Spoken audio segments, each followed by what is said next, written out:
Hatha yoga, which just means that I'm gonna do whatever I want to do. So there's a variety of possibilities, but generally I keep it kind of on a gentle, relaxing end of the spectrum. So if that sounds like a good fit, stick around. And we're going to start with some meditation, and we're going to end with some meditation. But the starting one, I'm going to do seated, and then I'm going to do the ending one lying down. But you can do them both lying down or both seated, that's up to you. So if you're going to choose a seated beginning, oh, by the way, welcome, in case I didn't say that. But if you're going to choose a seated beginning, then make sure that you can sit comfortably. So some folks will find it's much better if they sit on a pillow or a folded blanket, so the knees kind of drop a little bit lower than the pelvis. I find if I get my thighs kind of as close to parallel as possible, it's much more comfortable to sit that way than it is to sit with my knees a little bit wider. Some people might like a half lotus because that creates a little structure and stability.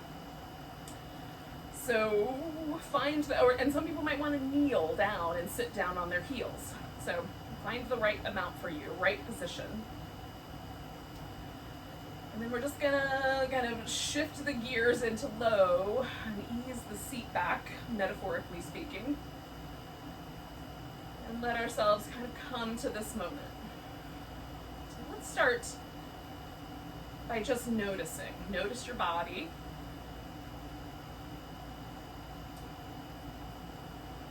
Notice the environment that you find yourself in. Which would include noticing the noises around you.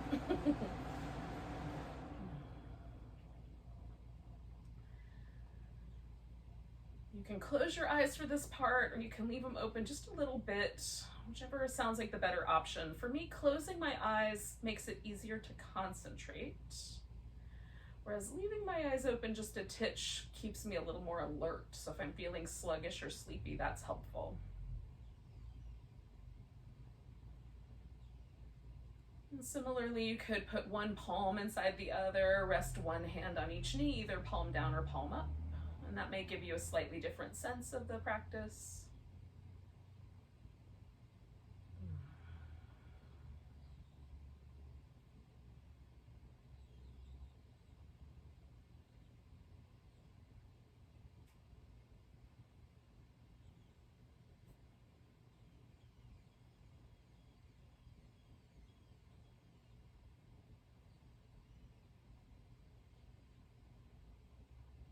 And then take a moment to notice your, just kind of where your head is, your thoughts, your mind.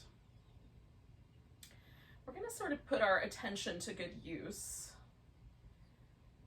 by kind of directing our thoughts towards gratitude or thankfulness. So just consider either the aspects of your life or the people around you or the circumstances or the things that bring you that sense of gratitude. We're going to try to soak ourselves a little bit in gratitude.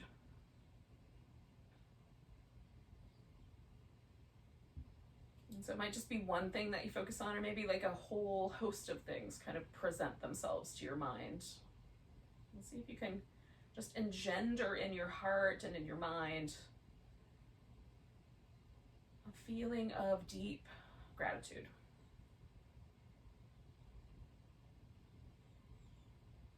Maybe even humility.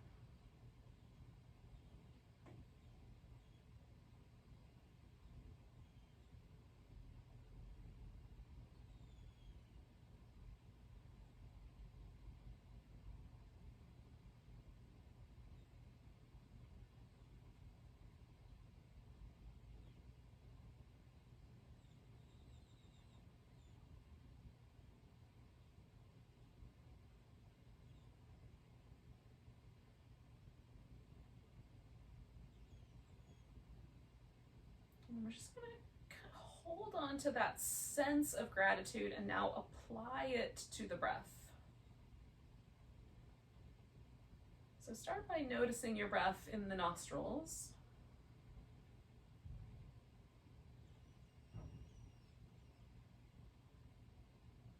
You might notice that just like right at the tip of the nostril, you might notice the full length of the nostril, maybe some of each.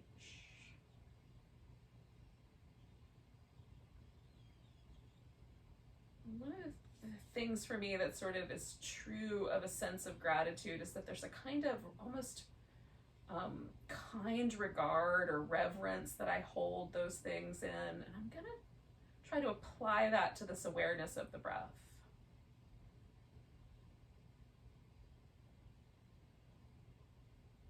Now, the yogis pictured that the breath came in and these two channels were activated, a left channel and a right. And the way they drew this picture in various texts is this double spiral moving down the length of the spinal column, so that sort of begins this kind of connection of the breath to the root, and to our position on the planet. So sort of following that path, can we bring our attention to the breath kind of as it moves down through the lungs? And again, regarding the lungs with a kind of kind, sweet reverence.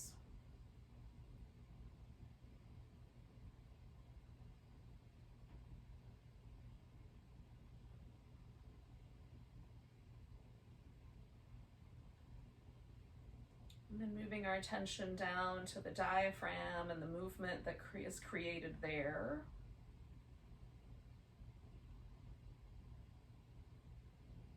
Maybe we feel that whole pathway from the tips of the nostrils all the way to the navel.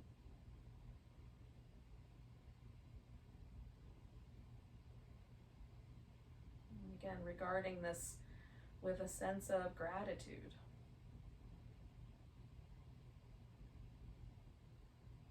And then maybe feeling the breath all the way to the root, the sit bones, the pelvic floor, the thighs.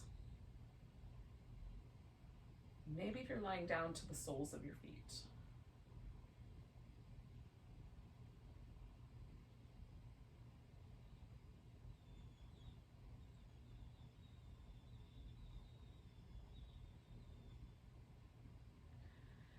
Our connection to the earth is also a connection to the breath. Because without the two, this planet would not be what it is.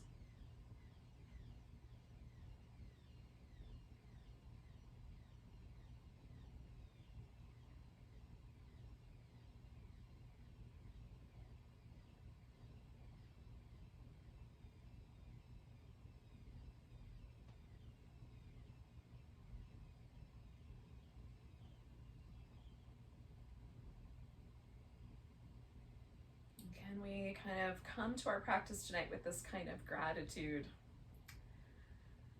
And as we start to move, gratitude not just for the breath, but gratitude for the practice unto itself, for the opportunity to be present, to be together even though we are in various places in time and space.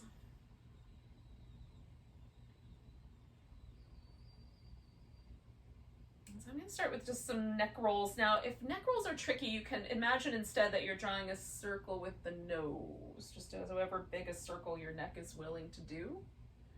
I'm going to drop my chin and sort of let my head loll around as I go from one side to the other.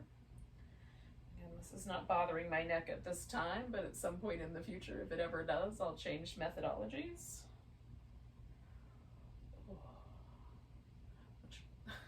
There might be a lesson in gratitude there as well, that we are flexible, we can do things differently.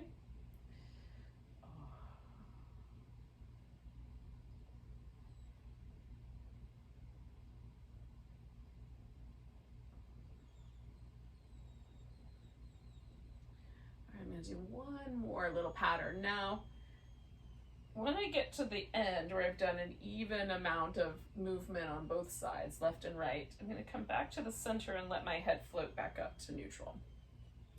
And then just maintaining that neutral position, I'm gonna turn my head to look over one shoulder, just see how far it'll go. As soon as I feel that collarbone getting tugged forward, I'm gonna stop there.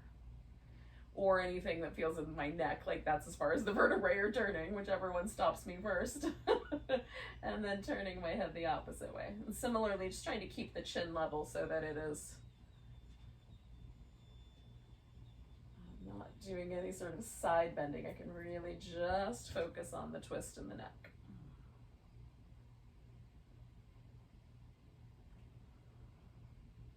One more of those. Sometimes when we work in the world that we're in now, where we might be working with a computer or something like that, we keep our heads still in one position for a long period of time. So just giving yourself permission now to move your head in any way that seems appropriate. Maybe it makes really delightful sort of bubble wrap or cellophane crunching noises as you do that.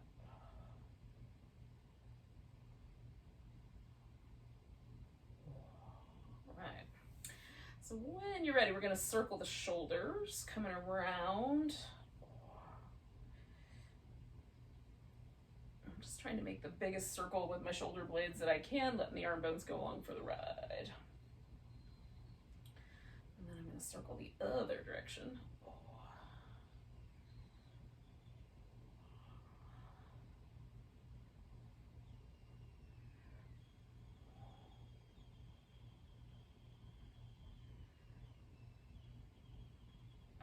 Now, hoisting my shoulders up as high as I can, I'm going to let them go softly. Hoist them up, let them drop. Hoist them up, let them drop. I'm going to do that one more time. Ooh, on the downside, that feels good. Alrighty, I have my left leg in front, so that's the direction to which I'm going to twist first. So I'm going to take my spine around to the left. You can, if you like, bring your leg up. And even, if you want to move the foot so that it's in a different position, change the way you're seated, you can do that, depending on what seems like a good idea. So I'm going to do this little pulsation for a bit, where I kind of let the twist go just a little bit, like maybe 20%. And then with my exhale, I'm turning back into that 20%. So just inhaling, letting go a little bit. A little more with the head. Exhale, coming back to my twist edge. Letting it go and then coming back. I like these kinds of pulsating movements sometimes. Sometimes I like stillness, but often I find it sort of interesting to start with a pulsation. Find the tight places.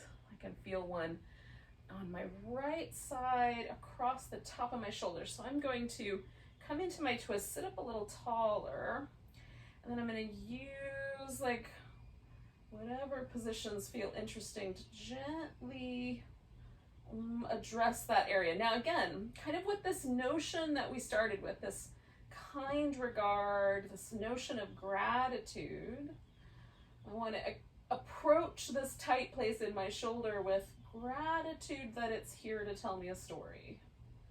Often I approach tight places with a kind of like, I want to move through that resistance, but could I maybe change it tonight and approach myself a little more kindly? Often those tight places in our body are storytellers. And they might just have a story about how I use my right arm more than my left, but there might be other stories there too.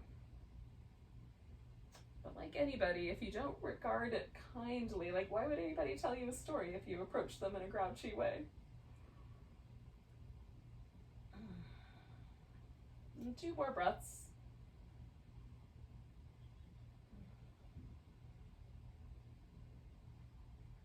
Now as I leave the pose, I'm gonna give myself just a moment. So it still feels like I'm twisting that way. So I'm doing this little, just like really gentle sort of back and forth until I feel that inclination, like it's starting now, where the inclination to twist that way is a little less intense and it's almost even now.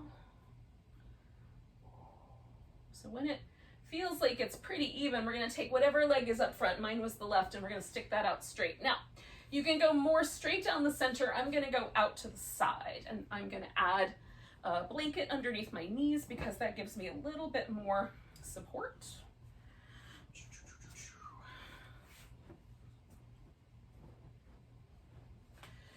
And I like that little bit of like, just a cupping of support on the back of my knee. Now the back of the knee is a really sensitive area, so I like it to be smooth and really gentle and soft. If it's too pokey, it'll be really uncomfortable. But notice if that's true for you as well. Now, the foot can be in tight against the thigh, the foot can be out more. You can bring the legs again, like into whatever arrangement you like. And then we're gonna do one pose, but there's two options. And then we're gonna do another pose and there'll be two options for that one. So the first pose, first option, is either to fold straight down the center, and that might be an option, or to kind of lean and fold over the bent knee. And that might be a better option. When I lean and fold over my bent knee, this hip kind of comes off the ground a little bit. And this is mostly a song about sort of my side waist and my lower back. And the more I twist into it, there's also kind of a twistiness. If I let it be a little more of a side bend, that's different. There's also this kind of compression that happens as I lay on this thigh. And you can add layers of pillow or blanket or whatever to make that compression happen if you like. You can have this leg that's out here more active or more passive. So you're just gonna make some choices. Now I'm gonna go, I like this slightly to the left, but I'm just gonna take a halfway point between those two. I'm gonna put myself a little bit more, not exactly down the middle, not exactly over this end, but just kind of down the center. So again, there's this, like these were two choices and there's some in between territory for me. Maybe there is for you as well, and you choose one of those options. And then I'm gonna have this leg that's out here, I'm gonna just activate that and try to stretch my big toe, my pinky toe as far away from each other as I can. So now I have a sense of the arch of my foot, a sense of the kind of my calf muscles, my inner thigh, my quadriceps, everything's happening over there. And on this side, I'm letting it be a little more passive. So I've got a little yin yang thing happening. And again, these are just choices that I'm making. When you make a choice, there's a consequence, there's sensation. And then I'm just with that sensation, exploring it. Again, with a kind of kind regard. If I decide I don't like it, maybe I change it. We'll stay for about 3, maybe 4 more breaths.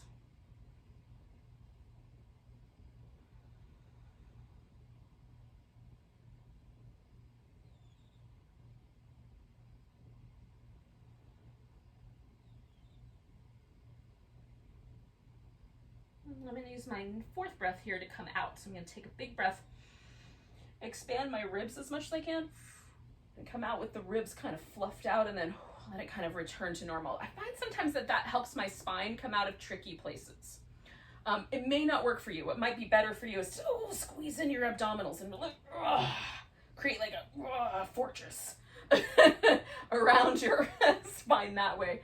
For me, the rib expansion makes a fortress, but for you, it might be the opposite. So experiment a little bit. So now the second pose. The second pose is we're going over this long leg.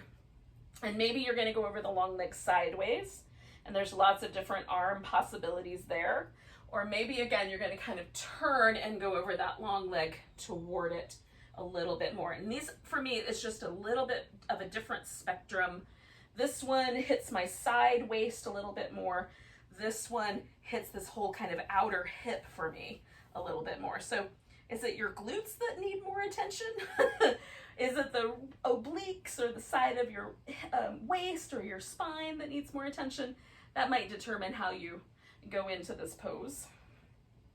Now the last one I did with this leg really active, and this one I'm going to relax that leg.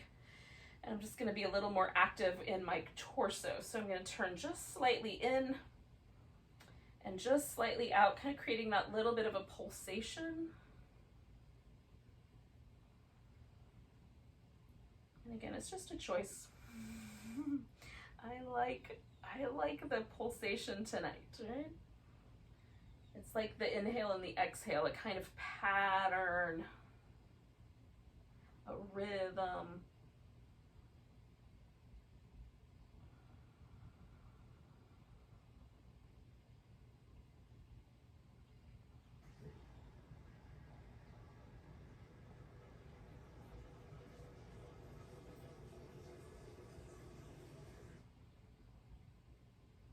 There's an ancient tantric text from Kashmir Shaivism, which dates back to somewhere around 8 or 9, maybe 10, 100,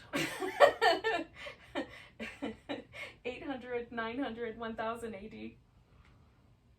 Maybe a little later than that.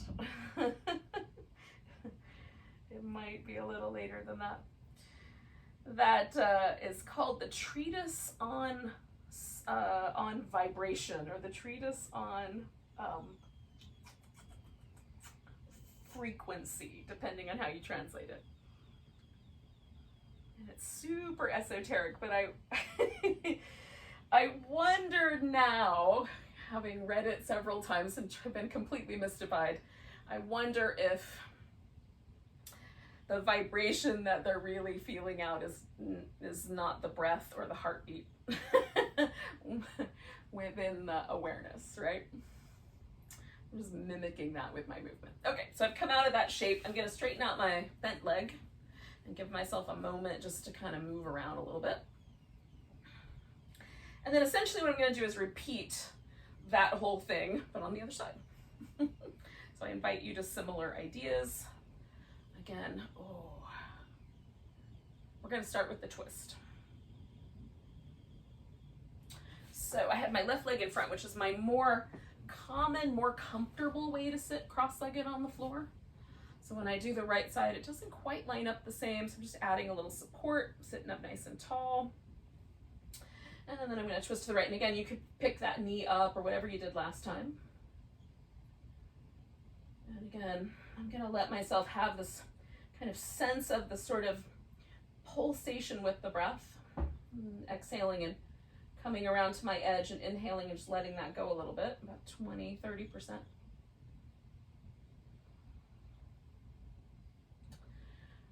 Don't get too caught up in those numbers. A small amount.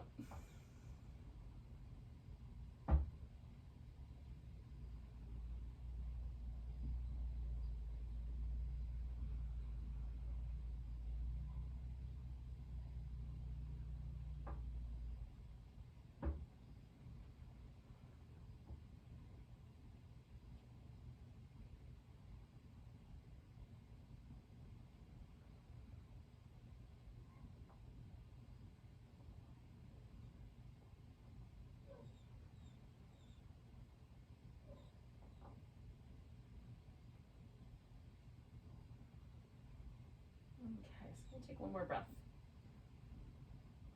And then I'm gonna use my exhale to come out. I'm gonna take that right leg now out straight. And again, I went for the V here, but you might go for a leg a little closer to the midline, whichever you prefer. We're gonna kind of hang out with the bent knee side first. And I'm just gonna explore the kind of range here. So that's right over my knee, right over the middle, somewhere in between. And then again, I'm gonna do the same choices I did last time because I wanna see if they're the same, left to right. So I'm letting my torso be really soft, and I'm turning the muscles in this right leg on. So stretching my big toe and my pinky toe away from each other creates this kind of activation of all the muscles in my foot. And then slightly bent knee, kind of lifting my kneecap up toward my hip, extending out through that leg. So every muscle here is working. And everything else is trying to respond with softness. There's a little yin-yang to that.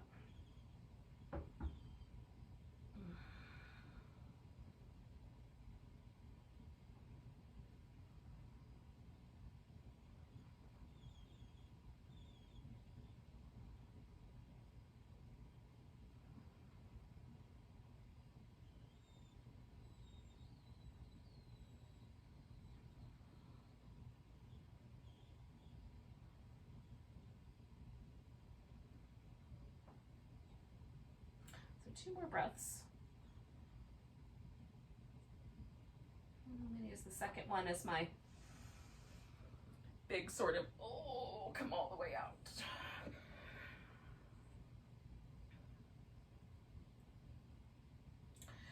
And then I'm going to side bend over the side.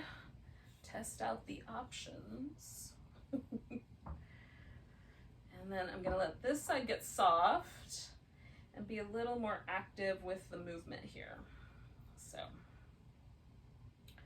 just slightly in and just slightly back. And again, you just make whatever choice is right for you. If you like just holding one shape better, do it that way. If you like the notion of a little tiny gentle movement, not too much, not too little, try that out. If your body tells you a story that you don't feels like dangerous story, honor that.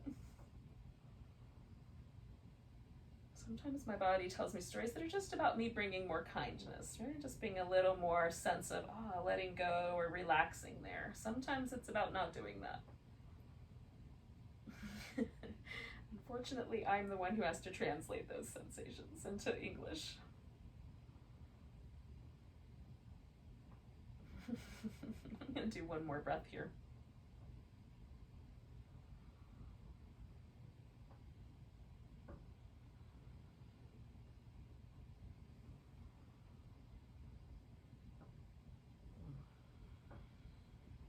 Right, so I'm going to straighten out both my legs, give myself a little moment. All right, now we're going to change the relationship that we have to our gravity, to our friend gravity. I'm going to start with probably some child's pose, and then some cat shapes, and then we're going to do a lunge, and I'm going to do a low lunge where my knee stays on the ground, but if for whatever reason that's not right for you, you can sub in a higher lunge, one where your knee is lifted. One suggestion I have is if the kneecap is the issue, kind of moves around or kind of creates some discomfort, you can sort of pad up your shin by like taking a folded blanket and sort of putting it under the shin so the kneecap almost sort of barely grazes the ground or even stays in the air a little bit, and see if that works. It's slightly wobbly, so a blanket might be better than say a block, for example, but that may take away the problem and also have a more easygoing kind of pose. But do what you think is right, because you'll be able to figure it out. Ooh. Okay, so taking a moment here. I'm gonna wobble back and forth a little bit. So I'm just gonna shift in my weight to my right side, and when I get all the way over there, right, the thigh, the hip, the like side of my waist on the right side is different. Even my right shoulder feels different. So come to the middle, that's different. If I shift my weight over to the left, kind of hang out there. I don't have the same sensations, but something's happening. And then the space where I just wobble back and forth, that's also different. So maybe you find like, oh, I kind of like laying on the right side a little bit heavier, or laying on the left side a little bit more. You could stay. What we're trying to do is just be really, really present and make choices based on what is unfurling, while we kindly regard these options.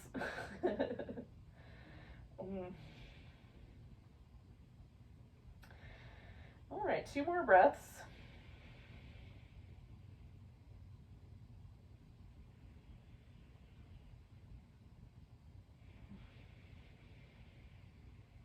I'm gonna come up. And these little cat-shaped poses where you kind of tuck the tailbone in and round the back and then stick the tailbone up and let the back go the other direction are so simple. And I don't know, I don't even know how many hundreds of thousands of times I've done these 2 shapes. But every time I do them, I just try to come back to them like I've never done them before. And see if I can have a new appreciation for this simple movement. So I'll invite you to that.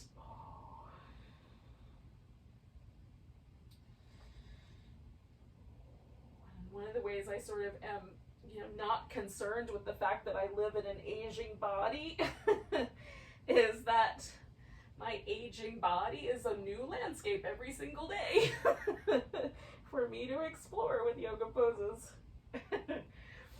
Maybe it's more fun even than it was when I was in my 20s and it seemed the same every day. All right, so I've stepped my right foot forward. And if you're not ready to do that yet, do it when you are ready. Okay, I'm gonna keep my hands kind of low. I'm using blocks because that's more comfortable with my short arms. But you might find that putting your hand on the floor is more comfortable for you. So I'm leaning into the lunge, and I brought my heel up towards my buttock, and then I'm gonna go the opposite. I'm gonna tuck my toes under and lean myself back until my front leg is more or less straight, which gives me a different kind of stretch pattern. Oh, so I'm just gonna do that back and forth a few times, again, with the breath. One side, that's my inhale movement, and then the other side is my exhale. I'm gonna do that one more time. Now this is not for everybody's kneecap, so if you want to just stay still, you can. And then I'm gonna come back to my lunge, keeping my toes tucked under this time. And then I'm gonna explore a spot where I'm gonna hold it still a little bit longer. Now you could add a twist or reach back and hold your foot, or both, or none of the above. So I've got my hand right now sort of on the back of my hip. So I'm sort of in relationship to the joint that lives right there where my sacrum and my hip meet. And I'm kind of liking that pressure. So just checking that out. Taking 2 more breaths.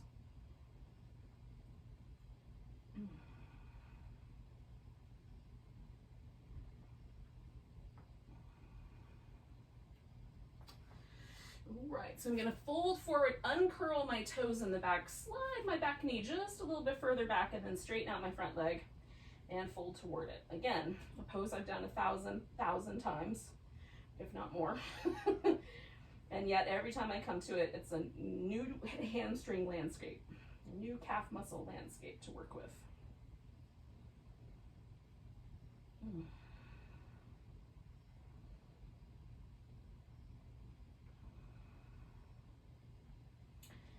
Now I'm going to put both of my hands over here on the left side of my right foot, and then I'm going to take my right leg back behind me and give that a little shake out, and then take my left arm and reach the 2 away from each other.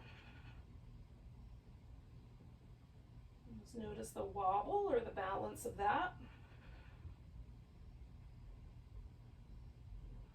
One more breath. And then come back.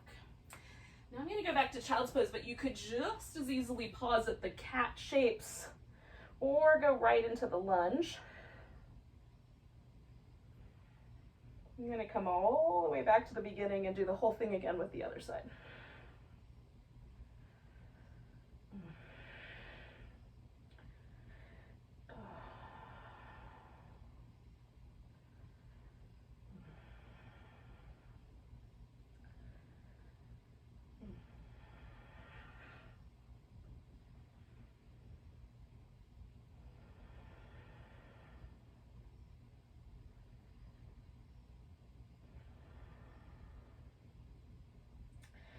All right, so I'm going to bring myself up on my inhale.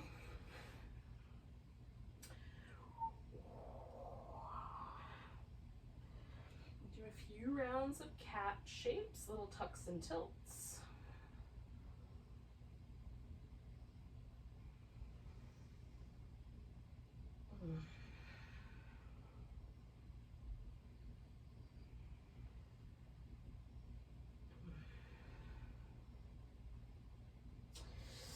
And then I'm going to bring my left leg forward and start that kind of back and forth movement here. Kind of looking for the edges of things, exploring the sensations that are available to me tonight. My body is different when I practice in the daytime, in the morning, the afternoon, or the evening. Things shift. So I want to see what it brings me today, tonight, right now, as it were. All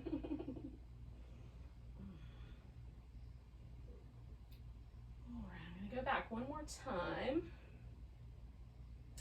And then leaving my toes tucked under, I'm going to come to my lunge. Kind of find a relationship to that pose. Feels a little bit like the choices I made last time, and then if I don't like the choices, I'll change them. But maybe I just hang and feel gratitude for the story that it's telling me about how this side is different.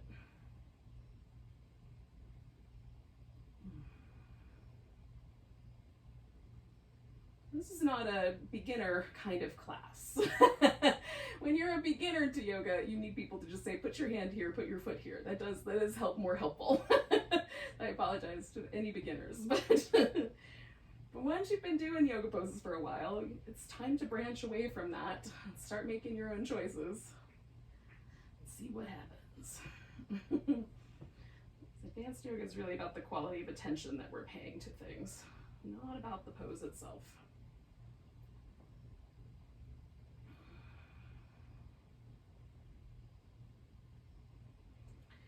It should come as some consolation to anybody that's ever been scared of handstands.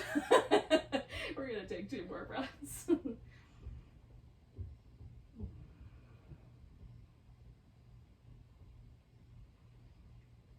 Alright, then I'm going to let go, uncurl my toes, jiggle back a little, and stretch out over my front leg.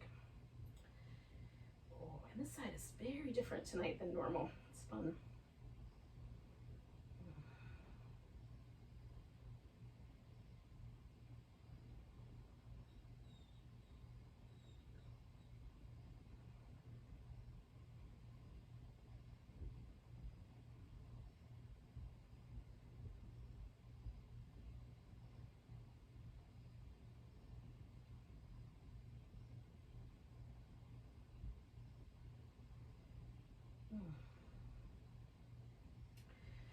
All right, I'm gonna do one more breath, and then I'm gonna come all the way over here to the right side.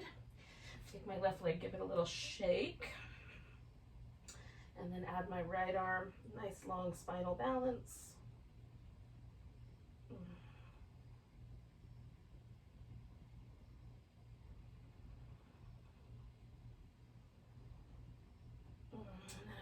All the way back to my child's pose one last time here tonight. Oh. Now in the past, this pose was not always my best friend, but I have to say, for the whole length of the pandemic, it's been a lot homier. There's something about it that I'm responding to. Now, if it's not your jam, you don't have to keep it. You can go back to the cats or even do down dog if you want. Oh.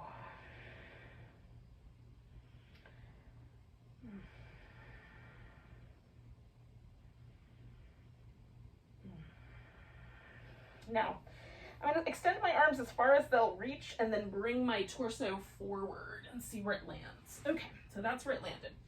My hands are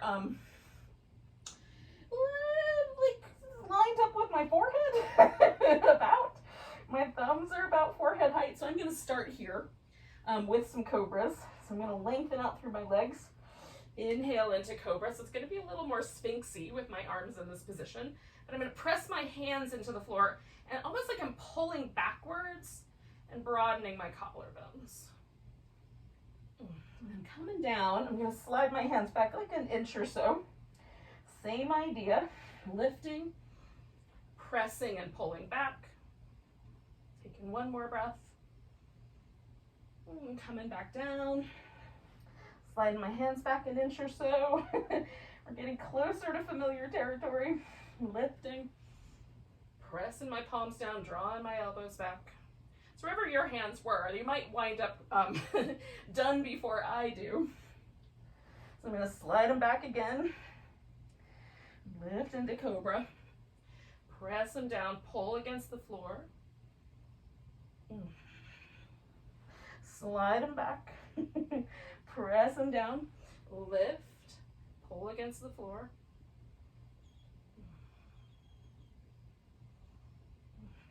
Coming back down. Now I'm going to slide my hands back as far as they'll go and still keep my wrist happy, which is about the middle of my, like right about the bottom of my ribs, middle of my torso. And then I'm going to lift my torso and my legs. Press the hands down, pull backwards, and a locust.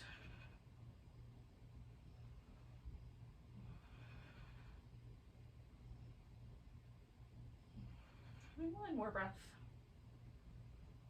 So I'm going to settle myself, take my arms out. So that I've got sort of what resembles like either like monitor lizard legs or spider legs, however you want to think about it. Both are spooky animals. They fit in with the season. And then I'm going to lift into a cobra, put my right shoulder blade forward, pull my left shoulder blade back, look over the left shoulder. And then do the opposite. I'm just going to go back and forth like that. Inhaling to the middle and exhaling around the side. And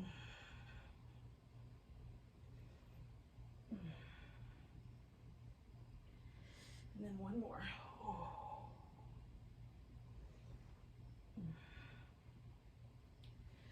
then I'm going to come out of there. Now, I'm going to flip myself upside down and do a reclining kind of variation on the swan or the pigeon pose. But if you want to do a regular pigeon pose, you could probably go back to down dog and kind of like step your leg forward and do that. I am flipping upside down like a pancake. Well, maybe more like an omelet. It was a bit of a roll. Let's be honest. Oh, it wasn't quite so smooth as a pancake. Maybe the way I flip pancakes. In any case, now that I'm here, because I just did all those little back bendy things, I'm gonna give myself a moment for my spine to change shapes. And if you went into the regular version of the pigeon, it's a back bend anyway, so you'll be probably pretty well lined up. And if you're following along with me, now you have a couple of options. So I'm going to extend my left leg out, and I'm going to bring my right leg in toward me. And then you can hold the leg across, and like the more I bring my knee towards the midline, the more I feel that in these external hip rotators, like tucked up underneath my glute in that outer hip. So I'm going to do a period of time like this, and then I may switch off and do more of this lungy shape, kind of return to that. But the whole time, I'm going to be kind of lengthening out through my left leg and then rotating the leg a little bit to the inside and a little bit to the outside and kind of stretching. So if you're doing the regular version of the pigeon, you can still do that. You may have to tuck your toes under and kind of press back through your heel and then just kind of wobble the heel a little left and a little right. But if that feels too intense, you can also leave that out and just do the pose as it is, however it is. Okay? So I'm going to bring my leg across to start with, reach out through my left leg, and I'm just going to keep my toes and my kneecap pointed in the same direction so my shin bones kind of line up with my femur. That just protects my knee. And then I'm going to rotate inward on my left leg, so I've got an internal rotation of that whole leg at the hip joint, and then a little external rotation. I'm going to just pause maybe for half a breath, and then move to the other side, and then half a breath. Move to the other side. So it's just a little pulsation. I might pause in the middle at some point and hang out there also.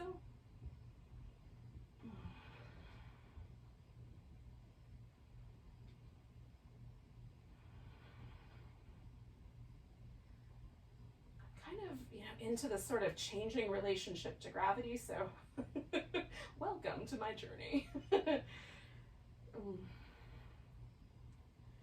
Now I'm going to grab hold of my foot, bring my knee towards the right so that this left side is a little bit lifted, and then I'm going straight down the center and even adding a little bit of a side stretch to this. And I'm going to hang out here for a bit. Now, if you were doing the pigeon, this might be the point where you pushed yourself upright a little bit more, or laid down a little bit more to sort of shift the pose a notch.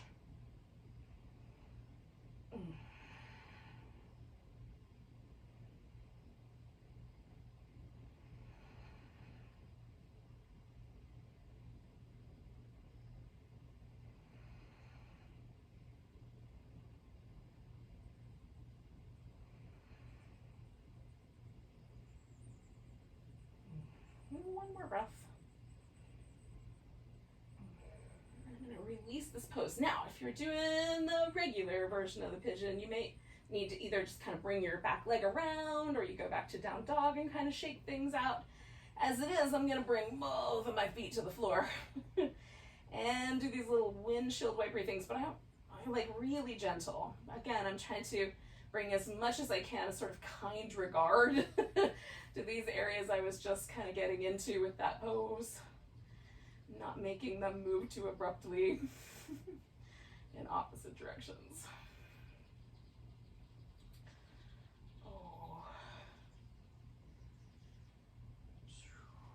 Now, essentially what I'm going to do is the exact same thing, but on the other side. So, sticking my right leg out, I'm going to bring my left leg in.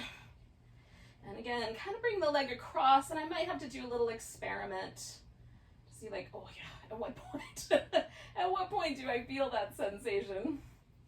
And then that right leg is going to stretch out away from that, and I'm going to rotate it out and stretch. And then rotate it in. Now on my right side, the internal rotation is slightly more limited, so it's really tiny, but I feel it. And for me, the internal rotation sensation is right here on this top part of the thigh, where the little muscle, I think it's called tensor fascia lata. It lives right there, somewhere in that area, and it's responsible for internal rotation along with some other supporting roles that it plays. I like to think that it's sort of the way that doesn't it sort of sound like it's an Italian dessert? Oh, tensor fascia lata.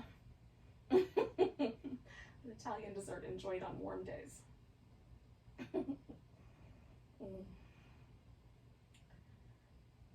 And so I try to approach it with sweetness.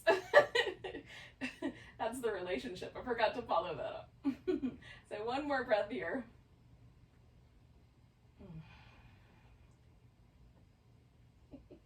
And then I'm going to come to this lungy shape. And again, this might be the point where you change things for yourself. I'm going to keep my toes pointing straight up and just reach out through that leg.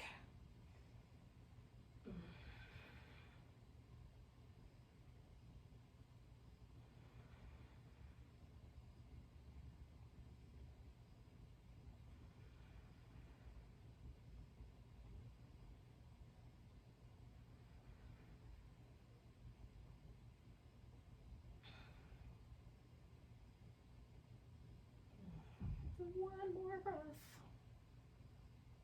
And then I'm going to release this leg. Bring that foot to the ground gently. Bring the other foot in. Now again, you might need to do a different thing, right? Maybe you need to go to child's pose or down dog or some other version.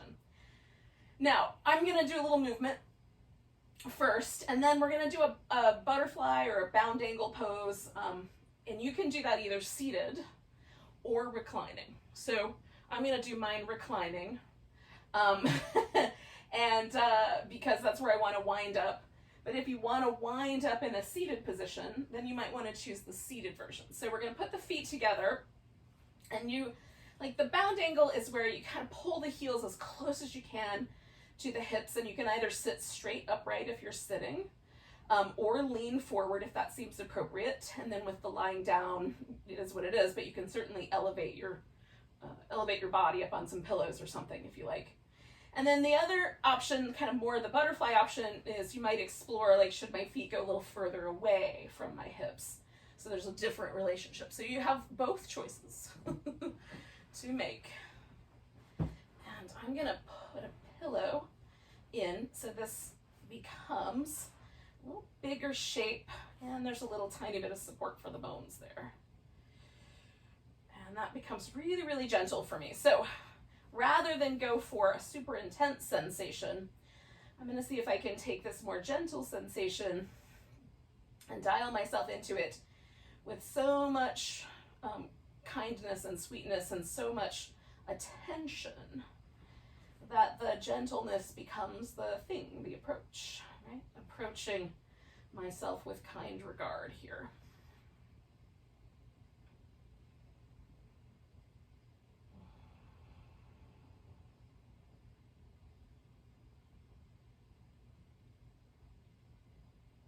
there's a relationship to the head, the cranium, and the hips, and especially the sacrum, right?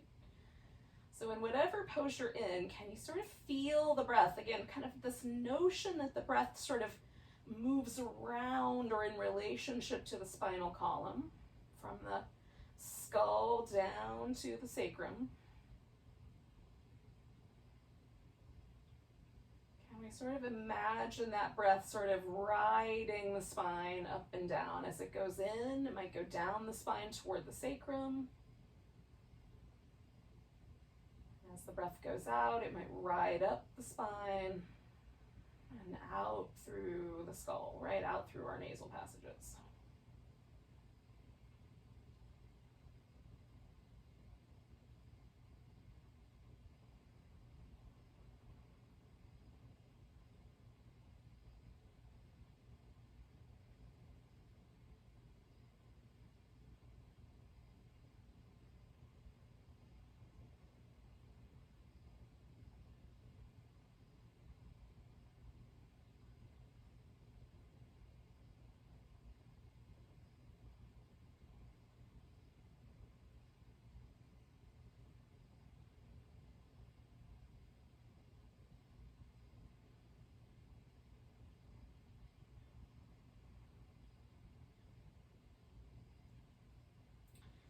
Now there's an ancient notion,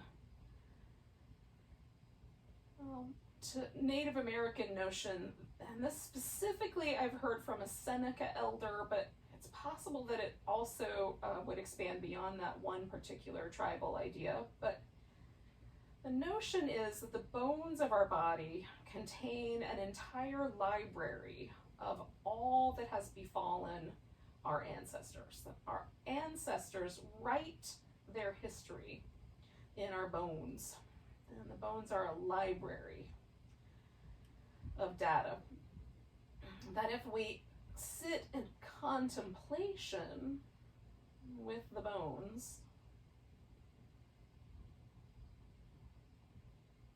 that some of the wisdom and the knowledge and the history of our peoples will be transmitted back to us. Now, we all have different peoples because this is America and we have different places, different ancestry, but can we accept that notion in this kind regard, this gratitude that we're offering here? And maybe express a little regard for the fact that our ancestors, at the very least, contributed all of their DNA to our bones as they are, our body as it is.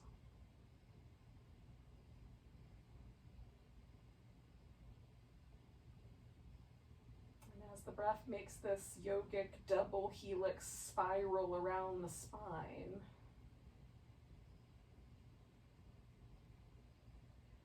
can we tune into a gratitude for those who came before us?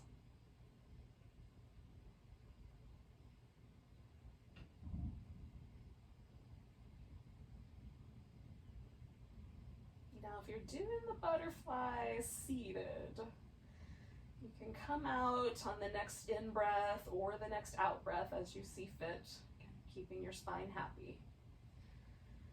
And I'm just going to straighten out my legs here and make any adjustments to my body that then creates a need for. And then we're going to sort of let go of all of these ideas that we've been working with all night from the beginning to now, and just try to be present where all of those ideas and movements and relationships and notions brought us.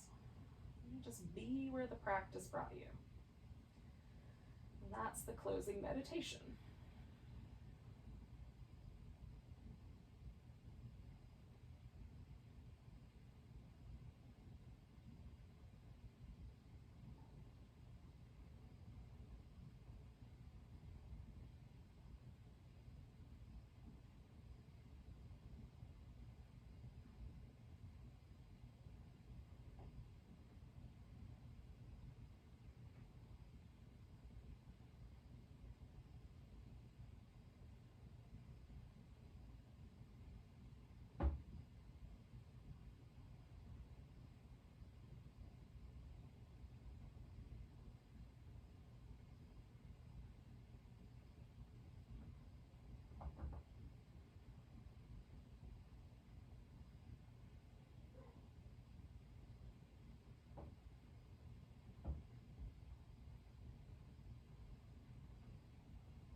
ever so gently.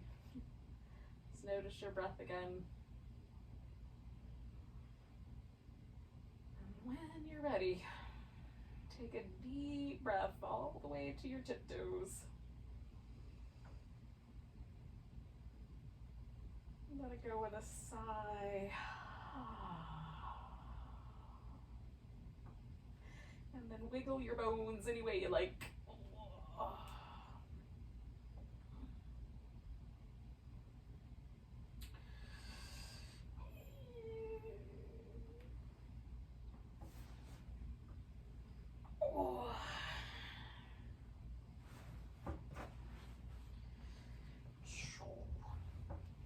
Oh, when you're ready, you can come to a seated position. And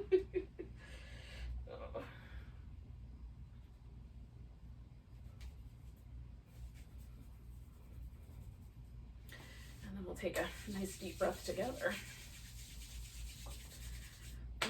Thank you. I'm so grateful you joined me tonight. Take a big breath.